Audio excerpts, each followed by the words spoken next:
Even before her hug with Taylor Swift, Julia Roberts was effusive in her praise of Travis Kelce's colleague.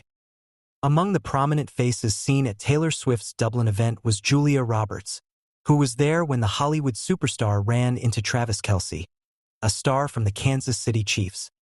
After Julia Roberts raved about her kinship with Kansas City Chiefs quarterback Patrick Mahomes, photos of the two enjoying Taylor Swift's Dublin performance show that she and Travis Kelce were chatting away.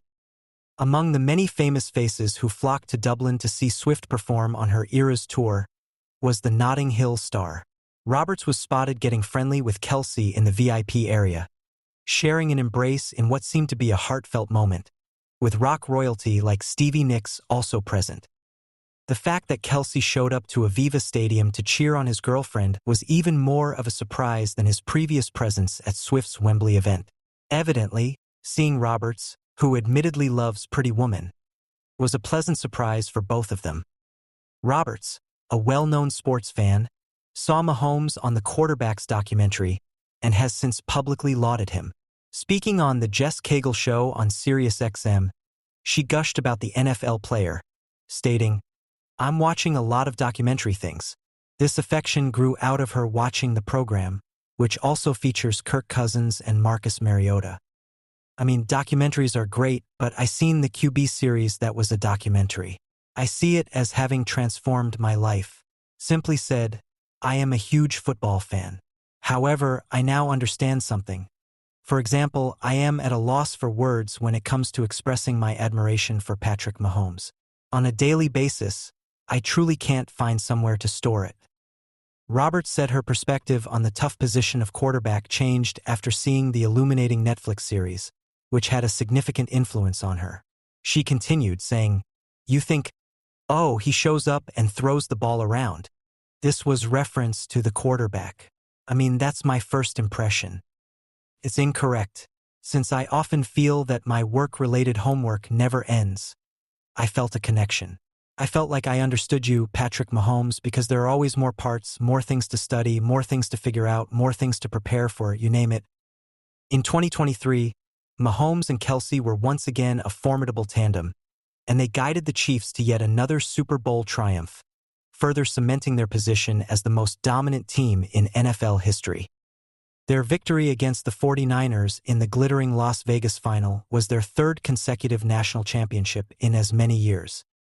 Somewhere else, the minds of Taylor Swift's devoted followers, an unplugged concert. Swiftmania is explained by 6 features of the human mind.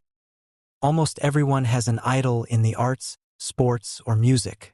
Swiftmania has spread from Ireland to Dubai, Italy to Brazil, and all 5 continents in between. Ticket sales reached record highs as stadiums were completely sold out. Approximately 14 million people vied for 625,000 tickets to the 152 shows that made up the Eras tour, according to Ticketmaster. It's officially a thing now. You can't turn around without seeing pink tops, friendship bracelets, and glitter eye makeup. At Wembley Arena, celebrities like Tom Cruise, Prince William, and Paul McCartney showed that the attraction knows no age. Not only is it an economic enterprise, but it is also a cultural movement. Swift, who is 34 years old, has a real estate portfolio worth $80 million and made history by being valued at $1.1 billion only for her songs. Some may see it coming, while others find it hard to put into words. Even while Swift's connection with her followers is comparable to that of other musicians, she has a larger fan base. Which one is it? The music, the 5'11" courier, or the messages loaded with misery? Why is it that a complete stranger with such little life experience can inspire such boundless adoration? 6 mental elements underlying Swiftmania. As a behavioral scientist, I've come up with 6 theories that I believe explain Swiftmania. Being a part of a larger group, a church, a political party, or a sports team is a great way to boost your confidence and sense of self. This is called social identity. In a never-ending loop of reinforcement, Swift's devoted fan group, affectionately known as the Swifties, creates a strong worldwide community and shared identity that encourages devotion. Just like Beyoncé's Bayhive, Lady Gaga's Little Monsters, Katy Perry's Katy Cats, or Swifties, Her fan group is a huge worldwide tribe that connects with her message. As a positive kind of escapism, fandom of any kind provides a welcome diversion from the monotony and pressures of everyday life.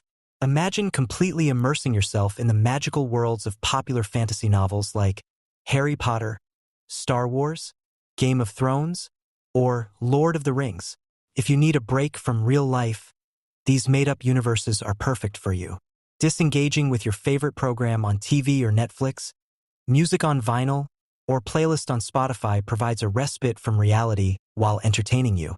An emotional crutch rather than a tool for dealing with life is when these things become a problem. Passion. Your personal past is the foundation of your fandom. Feelings of nostalgia and sentimentality are common reactions to experiences linked with your favorite band or artists. By bringing back feelings associated with certain moments in your life, Swift's music has the power to strengthen bonds. It clarifies the potential return to touring by Mick Jagger and Bruce Springsteen after a long hiatus. Artists and fans both benefit from reviving long-lost feelings. Both the business and emotional aspects are present. In addition, you are able to preserve history by creating valuable mementos made of behavioral residue. The unwavering support and adoration that Swift receives from her devoted followers is a direct result of the consistency with which she expresses her opinions in the public sphere on issues of art, politics, and society. With a clear sense of purpose, Taylor Swift seized ownership of her music rights. Sure, not everyone can. Additionally, she is adept at apologizing. Consistency in views and attitudes is something that fans, like the rest of us, want. In times of poor performance or bad conduct, devoted followers, similar to abuse victims, justify and defend themselves to prevent cognitive dissonance. Parasocial relationships. Many fans form biased attachments to their favorite TV personalities, influential figures, or beloved sports teams. By avoiding the complications of real-life encounters, these parasocial partnerships provide a sense of pseudo-intimacy and companionship, satisfying wants. When viewers start to confuse their fantasies with reality, the hazardous cycle of fan-fan relationships begins. As an example, John Hinckley Jr. tried to murder Ronald Reagan in order to get the attention of actress Jodie Foster, with whom he had an unhealthy obsession. The funerals of prominent people, such as Queen Elizabeth II, may evoke strong emotions, and this helps to clarify why. True Swifties usually feel a strong sense of loyalty and protectiveness for their hero. Column inches and popularity generate interest, which in turn leads to additional individuals checking out the trend, which is known as social proof. Lyrically, Swift explores themes of vulnerability, loss, betrayal, and human development. Her listeners relate and find inspiration in her songs. By opening up about her experiences with loss, she promotes a healing movement, encourages perseverance, and boosts self-confidence. The same goes for Adele, whose music is characterized by intense emotions. Listeners probably think, she's like me or she hears me. But time is essential even if most artists write about emotions. Social media can be a nasty place, and many young people today feel worried and unheard because of it. Many artists want to be as genuine as Swift. Although she did it in her own unique manner, Irish singer Sinead O'Connor embodied a comparable level of brand authenticity. Social media, however, is a factor that helps to explain why Swift has 550 million followers and Ronaldo has 911 million. One of the keys to success, influence, and happiness is learning to tune in to other people. This is something I go into detail about in my book, Tune In: How to Make Smarter Decisions in a Noisy World. Those around you suffer as much as you do when you tune out, both in your personal and professional life. No superstar gets this better than Elvis Presley, the Beatles, ABBA, or Michael Jackson from the 50s, 60s, and 70s. One way to make sense of the fascination with cults and conspiracy theories is to examine the dynamics and shared beliefs of very devoted fan groups. Ideas or idols may get greater credibility and attraction when seen endorsed by others, which can lead to increased adoption, appeal, and spread. Naturally, cults and fandoms both take use of confirmation bias, which occurs when people find evidence to support their opinions. However, there are still clear psychological advantages to being a fan. If you're still on the fence about whether you're a Swiftie or not, my TEDx presentation lays out many behavioral strategies to help you make up your mind. The universe of those who tune in to certain identities and those who tune out may be seen through a different lens when we grasp the reasons behind Taylor Swift's popularity.